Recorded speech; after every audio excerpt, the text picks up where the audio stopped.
Students हैं, बच्चे हैं आपके, उनको बैठ के आप समझाते, उनके साथ मुज़ाकरात करते, और जो एम्प्लॉइज़ हैं उनके साथ भी आप अपने जो है मामलात को दुरुस्त करते, तो ये बात इतनी आगे तक ना जाती। दूसरी बात है कि सियासी मुदाखलत में हमारे सियासी जो कायदीन हैं वो ज़ाहिर है कि वो यहाँ से उन्होंने इलेक्शन लड़ना है, और यहाँ पर जो गुम्बल यूनिवर्सिटी में जो मुलाजमीन की जो सीटें होती हैं उस पर जो है वो सियासत शुरू कर दी गई है।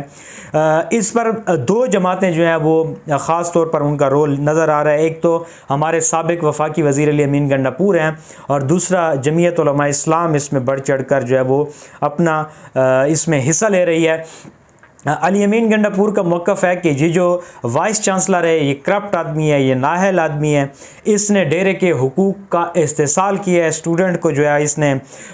हिरासा किया है, स्टूडेंट के ख़िलाफ़ इसने जो इक़दामात किए हैं वो काबिल मज़म्मत हैं, और ये करप्ट बंदा है, मैं इसको यहाँ पर नहीं